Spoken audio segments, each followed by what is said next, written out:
الله معكم أحبائي. هناك لحظات في الحروب تغير كل شيء، ليس لأنها الأكبر، بل لأنها تكشف حقيقة كانت مخفية طوال الوقت. الضربة الأوكرانية الأخيرة ضد سفينة إيرانية في بحر قزوين قد تكون واحدة من هذه اللحظات. للوهلة الأولى يبدو الأمر بسيطا. أوكرانيا تقول أنها استهدفت سفينة كانت تنقل مكونات للطائرات المسيرة والصواريخ من إيران إلى روسيا. إيران ترد بأن السفينة مدنية وتتوعد بالرد، لكن عندما ننظر إلى الصورة كاملة ندرك أن القضية ليست سفينة، بل إعلان واضح بأن الحرب لم تعد تدور بين روسيا وأوكرانيا فقط، بل أصبحت شبكة مترابطة تضم روسيا وإيران ومعهما شركاء آخرون في مواجهة أوكرانيا التي تعتمد على دعم من دول الناتو وغيرهم. فهل بدأت الحروب المنفصلة تندمج في حرب واحدة؟ هذا ما سنحاول فهمه. بداية، الكثيرون يعتقدون أن الضربة الأخيرة هي أول وصول أوكراني إلى بحر قزوين، لكن من يتابع الفيديوهات التي أقدمها بشكل يومي حول الحرب بين روسيا وأوكرانيا يعلم أنه خلال الأشهر الماضية نفذت أوكرانيا سلسلة من الضربات بعيدة المدى استهدفت منشآت لروسيا وأهداف أخرى في نطاق بحر قزوين في محاولة لإيصال الحرب إلى العمق الروسي. وطبعا هذا الأمر ليس بالجديد، لكن الجديد ليس أن أوكرانيا وصلت إلى بحر قزوين، لقد وصلت إليه بالفعل. الجديد هو الهدف. لأول مرة كانت قد أعلنت كييف أنها استهدفت سفينة تقول إنها كانت تنقل مكونات عسكرية إيرانية إلى روسيا، بينما نفت طهران ذلك وأكدت أنها سفينة مدنية. وهنا يتغير معنى العملية بالكامل. لماذا هذه السفينة يعتبرونها أخطر مصنع أسلحة؟ الأوكران يعتبرونها كذلك. في العلوم العسكرية يوجد مبدأ بسيط: يمكنك تدمير 1000 طائرة مسيرة، لكن المصنع سيصنع 1000 أخرى. أما إذا قطعت الطريق الذي تصل عبره المكونات الإلكترونية والمحركات وأنظمة التوجيه، فقد أوقفت الإنتاج قبل أن يبدأ. هذا ما يسمى استهداف سلسلة الإمداد. وروسيا اليوم يعتبر الأوكران ومن معهم أنها تعتمد بدرجات متفاوتة على تعاون عسكري وتقني مع إيران، خاصة في مجال المسيرات وبعض المكونات المرتبطة بها. روسيا تصنع، ولكن ربما يعتبرون هناك نوعا من القطع تحتاجها من إيران. لذلك يحاولون الضغط على سلاسل الإمداد. وهنا الهدف الحقيقي كما قلنا ليس السفينة بل خط الإمداد، الضغط على خطوط الإمداد. وبالتالي أوكرانيا لم تضرب قطعة حديد تطفو فوق الماء كما يعتبر البعض. هم يحاولون ضرب الشريان الذي يغذي المصانع الروسية كما يعتبرون. ولكن لماذا أصبحت إيران جزءا من حرب أوكرانيا؟ عندما بدأت الحرب عام 2022 كان العالم ينظر إليها باعتبارها حربا أوروبية، لكن بعد هذه السنين أصبحت الحرب تمتد إلى عدة مناطق. إيران تقدم دعما عسكريا لروسيا، وفي المقابل تحصل على تعاون سياسي وتقني وعسكري مع موسكو، مثل أي دول لديها حلفاء. أي أن العلاقة لم تعد علاقة بيع ومشتري، بل علاقة شراكة استراتيجية وحلفاء، وتطورت بشكل كبير. لهذا السبب بدأت أوكرانيا تنظر إلى بعض الأصول المرتبطة بهذا التعاون على أنها جزء من المجهود الحربي الروسي، بينما ترفض إيران هذا التوصيف.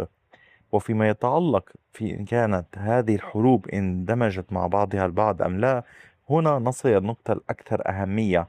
قبل سنوات كان البعض يفصل الملفات: حرب أوكرانيا شيء والتوتر بين إيران والولايات المتحدة شيء آخر. أما اليوم فالحدود أصبحت أقل وضوحا. روسيا تعتمد على إيران، إيران تعتمد على روسيا، وأوكرانيا تعتمد على الناتو، والناتو يعتمدون على أوكرانيا بأمور أخرى. لذلك هذا الأمر هام للغاية. ولكن هناك نقطة هامة: الناتو ليس في حالة حرب رسمية مع إيران، كما أن الدعم الغربي لأوكرانيا لا يعني أن جميع تلك الدول أصبحت طرفا مباشرا في كل مواجهة مع طهران. ومع ذلك هناك تقاطع واضح في المصالح. هذا الأمر هكذا ببساطة وبكل وضوح. كلما ازداد التعاون الروسي الإيراني ازداد اهتمام أوكرانيا باستهداف ما تعتبره عناصر تدعم المجهود الحربي الروسي. وأعود أقول الإيرانيون كانوا قد رفضوا موضوع توصيف السفينة أنها تحمل أمورا معينة، اعتبروها مدنية. وهنا هذا يجعل ساحات الصراع أكثر تداخلا من السابق. وفيما يتعلق ماذا لو استمرت هذه الضربات، إذا أصبحت السفن التي تنقل شحنات عسكرية أهدافا متكررة، أو سواء كانت هذه السفن مدنية وجرى استهدافها، فإن روسيا ستضطر إلى حماية خطوط النقل وليس الجبهات فقط. وإيران ستواجه تحديا في تأمين طرق الإمداد في هذا الاتجاه. أما أوكرانيا فستحاول توسيع مفهوم ساحة المعركة، أي أن الحرب لن تبدأ عند الجبهة بل عند المصنع، ثم الميناء، ثم السفينة، ثم خط النقل، ثم المخزن. وهذه فلسفة عسكرية تقوم على استنزاف الخصم قبل وصول موارده إلى ساحة القتال.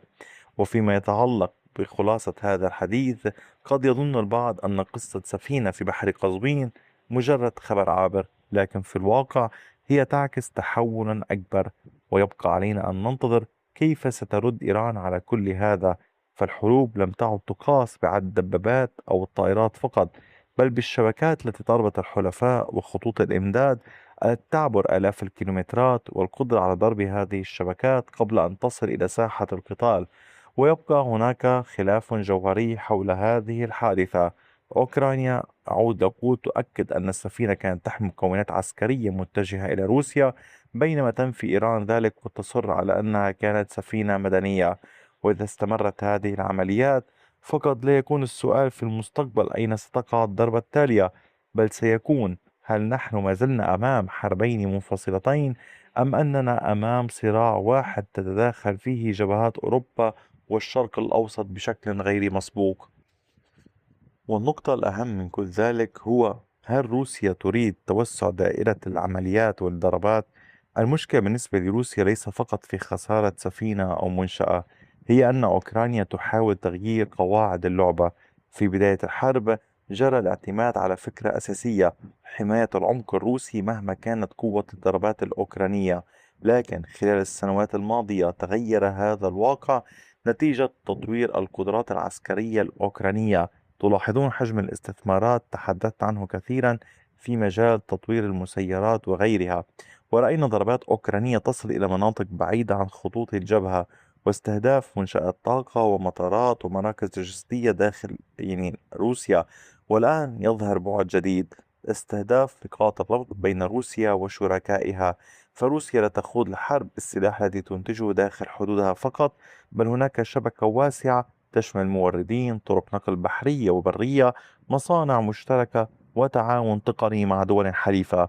ولهذا فإن شكرا ضرب على وقتكم حلقة واحدة الثمين، من وإلى هذه اللقاء السلسلة بفيديو قد آخر. يسبب تأثيرا أكبر من حجم العملية نفسها. وفي الحروب الحديثة الهدف لم يعد فقط الضغط على الجيش الموجود في الميدان، بل إضعاف القدرة على إنتاج وتعويض هذا الجيش. وهنا يعتبرون أنه تكمن أهمية بحر قزوين. فهذا البحر يمثل ممر استراتيجي يربط روسيا وإيران وآسيا الوسطى. وبالتالي فيما يتعلق بموضوع المحاور، اللافت في هذه الحرب هو أن التحالفات أصبحت أكثر وضوحا. من جهة تقارب متزايد بين روسيا وإيران، تجمعها مواجهة مشتركة مع الولايات المتحدة وحلفائها في ملفات متعددة. روسيا تحتاج للتعاون والدعم التقني والعسكري في بعض الأمور، وإيران ترى في التعاون فرصة مع موسكو لكسر العزلة الدولية وتعزيز نفوذها. وفي الجهة المقابلة، أوكرانيا أصبحت مرتبطة بشكل أكبر بالناتو وغيره، والولايات المتحدة والدول الأوروبية تقدم دعما عسكريا وماليا واستخباراتيا لكييف.